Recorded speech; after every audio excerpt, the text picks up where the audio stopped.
Halo teman-teman, perkenalkan saya Sinta Ardiasari, peserta Latsar CPNS Mahkamah Agung 2022 dari Angkatan 13 dan kelompok 4. Kali ini saya akan menjelaskan nilai kolaboratif dari Core Values ASN berakhlak. Menurut Kamus Besar Bahasa Indonesia, kolaborasi adalah perbuatan kerjasama. Kolaborasi juga sering dikatakan meliputi segala aspek pengambilan keputusan, implementasi, sampai evaluasi. Selain itu, kolaboratif harus memberikan kesempatan kepada berbagai pihak untuk berkontribusi, terbuka dalam bekerja sama dalam menghasilkan nilai tambah, serta menggerakkan pemanfaatan berbagai sumber daya untuk tujuan bersama. Nilai kolaboratif memiliki kalimat afirmasi, yaitu membangun kerjasama yang sinergis dan mempunyai kata kunci. Yang pertama, kesediaan kerjasama, dan yang kedua, sinergi untuk hasil lebih baik. Panduan perilaku kolaboratif yang terdapat pada Core Values ASN yaitu yang pertama, memberi kesempatan kepada berbagai pihak untuk berkontribusi. Sikap perilaku yang bisa diwujudkan yaitu saya meminta saran dan masukan kepada teman sedivisi saya mengenai laporan kegiatan di kantor yang telah saya kerjakan. Panduan perilaku yang kedua yaitu terbuka dalam bekerja sama untuk menghasilkan nilai tambah.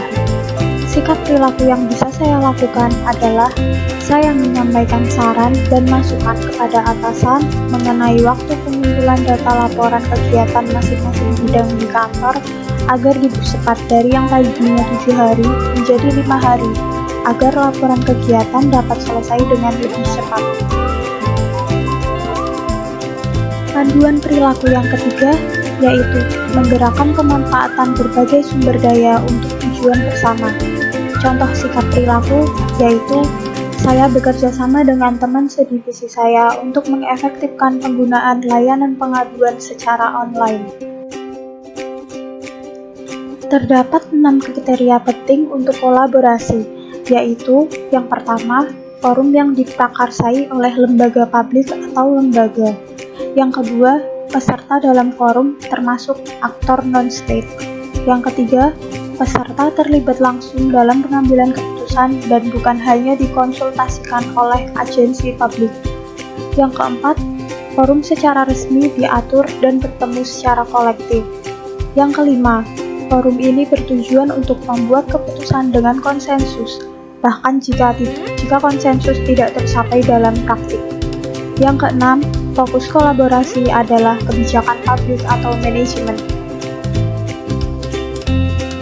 Terdapat 3 tahapan dalam melakukan asesmen terhadap tata kelola kolaborasi, yaitu yang pertama, mengidentifikasi permasalahan dan peluang, yang kedua, merencanakan aksi kolaborasi, dan yang ketiga, mendiskusikan strategi untuk mempengaruhi. Hal tersebut dapat dilihat pada gambar kerangka pikir dalam melakukan asesmen tata kelola kolaborasi yang tertampil. Selanjutnya, collaborative governance. Collaborative governance menekankan semua aspek yang memiliki kepentingan dalam kebijakan membuat persetujuan bersama dengan berbagi kekuatan.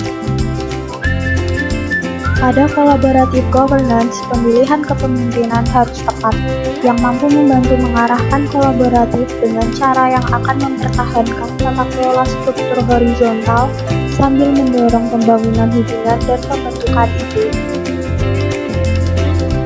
Selanjutnya, pendekatan Whole of Government atau WOG.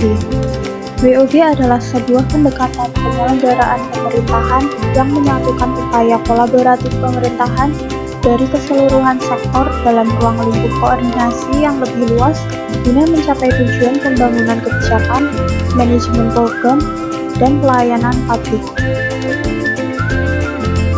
Oleh karenanya, WOG juga dikenal sebagai pendekatan interagensi, yaitu pendekatan yang melibatkan sejumlah kelembagaan yang terkait dengan urusan yang relevan.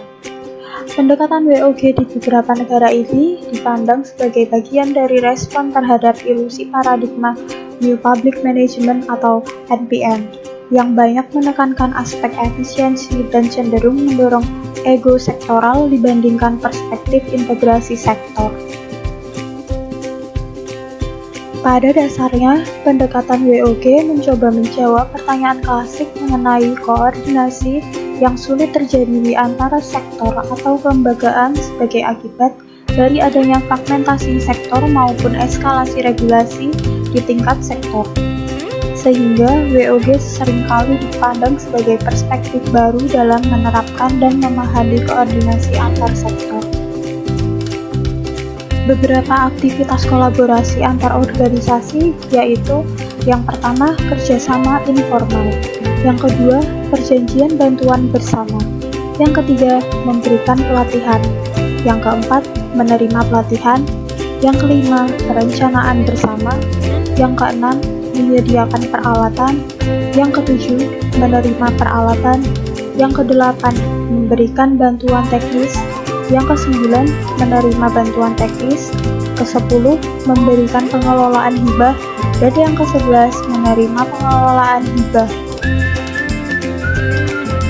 Beberapa proses yang harus dilalui dalam menjalin kolaborasi, yaitu yang pertama, trust building, yaitu membangun kepercayaan dengan stakeholder mitra kolaborasi. Yang kedua, face-to-face dialogue, yaitu melakukan negosiasi dengan baik dan bersungguh-sungguh. Yang ketiga, komitmen terhadap proses, yaitu pengakuan saling ketergantungan, sharing ownership dalam proses, serta keterbukaan terkait keuntungan bersama. Selanjutnya yang keempat, pemahaman bersama, yaitu berkaitan dengan kejelasan misi, definisi bersama terkait permasalahan, serta mengidentifikasi nilai bersama. Dan yang kelima, menetapkan outcome. Kolaboratif dalam konteks organisasi pemerintah.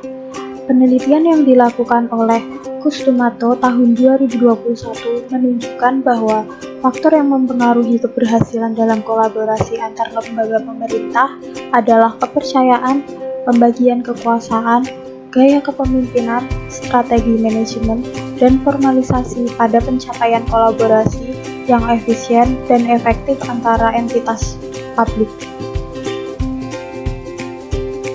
Kolaborasi dapat mengalami beberapa hambatan, yaitu menurut penelitian yang dilakukan oleh Astari tahun 2019, yaitu yang pertama, ketidakjelasan batasan masalah karena perbedaan pemahaman dalam kesepakatan kolaborasi.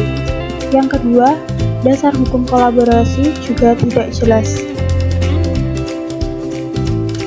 Agar tercipta sinergi antara pemerintahan, baik pemerintahan pusat dan daerah, kementerian atau lembaga pemerintahan non-kementerian berkewajiban membuat norma, standar, prosedur, dan kriteria atau NSPK untuk dijadikan pedoman bagi daerah dalam menyelenggarakan urusan pemerintahan yang diserahkan ke daerah dan menjadi pedoman bagi kementerian atau lembaga pemerintah non-kementerian untuk melakukan pembinaan dan pengawasan.